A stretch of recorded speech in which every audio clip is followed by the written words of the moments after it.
Welcome back. ఈ నెల 29న Telangana assembly సమావేశాలు జరగనున్నాయి. జనవరి 2 నుంచి అసెంబ్లీ శీతాకాల సమావేశాలు నిర్వహించనున్నట్లు సీఎం రేవంత్ రెడ్డి తెలిపారు. కమాండ్ కంట్రోల్ సెంటర్లో మంత్రులందరితో ముఖ్యమంత్రి సమావేశమయ్యారు. అసెంబ్లీ సెషన్స్ లో ఎంపీటీసీ, జెడ్పీటీసీ ఎన్నికలపై చర్చించనున్నారు. అంతేకాకుండా బీసీ రిజర్వేషన్లపై ప్రతిపక్షాల అభిప్రాయం తీసుకోనుంది ప్రభుత్వం. ఇరిగేషన్ ప్రాజెక్టులపై ప్రధానంగా చర్చించనున్నట్లు మంత్రులు మీటింగ్లో నిర్ణయం తీసుకున్నారు. అసెంబ్లీ సమావేశాల్లో కేసీఆర్ లేవనెత్తిన పలు ఇరిగేషన్ అంశాలపై సమాధానం ఇవ్వనుంది ప్రభుత్వం. అలాగే అసెంబ్లీ సమావేశంలో పలు బిల్లులు ప్రవేశపెట్టనుంది సర్కార్. ఇక మంత్రుల సమావేశంలో జీహెచ్ఎంసీలో మున్సిపాలిటీలు, కార్పొరేషన్ల విలీనంపై చర్చించారు. జీహెచ్ఎంసీ కొత్త డివిజన్ల ఏర్పాటుపై మంత్రులకు వివరించారు ముఖ్యమంత్రి రేవంత్ రెడ్డి.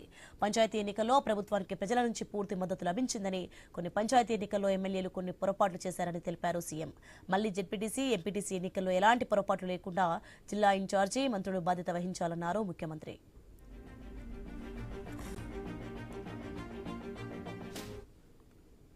ఈ నెల 29న తెలంగాణ అసెంబ్లీ సమావేశాలు జరగనున్నాయి. రైట్, ఇదే అంశానికి సంబంధించి మరింత సమాచారం మా ప్రతినిధి ఏవై స్వామి అందిస్తారు. స్వామి, రాత్రి నిన్న సాయంత్రం ముఖ్యమంత్రి రేవంత్ రెడ్డి పలువురు మంత్రులు హైదరాబాద్ కమాండ్ కంట్రోల్ సెంటర్ లో సమావేశమయ్యారు. ఈ సమావేశంలో పలు కీలక అంశాలపైన వాళ్ళు చర్చించుకున్నారు. ఒకవైపు ఈ నెల 29 నుంచి అసెంబ్లీ శీతాకాల సమావేశాలు ప్రారంభించుకోవాలి, ఆ తర్వాత జనవరి 2 నుంచి కంటిన్యూ చేయాలని చెప్పేసి ప్రభుత్వం ఆలోచన చేసింది. దీనికి సంబంధించినటువంటి ఇష్యూస్ లో ప్రధానంగా మరోవైపు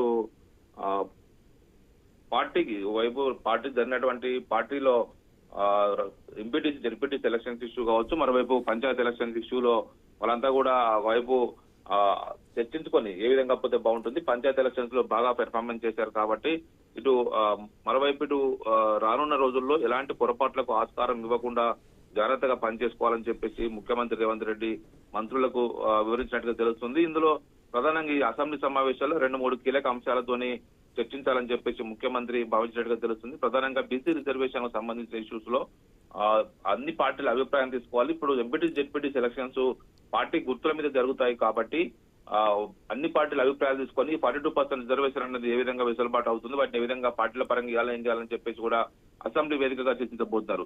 దాంతో పాటు కృష్ణా గోదావరి ఇరిగేషన్ ఇష్యూస్ పైన, ప్రాజెక్టుల పైన ప్రధానంగా చర్చించనున్నారు. ఇటీవల కేసీఆర్ లేవనెత్తిన వివిధ అంశాలకు సంబంధించి అసెంబ్లీ వేదికగానే సమాధానం చెప్పాలని ఒకవైపు ప్రభుత్వం భావిస్తుంది. అందులో భాగంగా ముఖ్యమంత్రి రేవంత్ రెడ్డి కూడా కేసీఆర్ అసెంబ్లీకి రావాలి, గత ప్రభుత్వం జరిగినటువంటి ఇష్యూస్, ఇప్పుడు జరిగే ఇష్యూస్ అన్ని కూడా ఓపెన్ గా ప్రజల ముందు చర్చిద్దామని చెప్పేసి పదే కోరుతున్నారు. ఇదే అంశం సంబంధించి ఒకరోజు కృష్ణా పైన, ఒకరోజు గోదావరి నది పైన పూర్తి ప్రాజెక్టుల పైన, ఇష్యూస్ పైన ఆయనే మాట్లాడాలని చెప్పేసి భావిస్తున్నారు. దాంతో పాటు కొన్ని కీలక బిల్లుల్ని కూడా ఈ సమావేశాలు ప్రవేశపెట్టబోతున్నారు.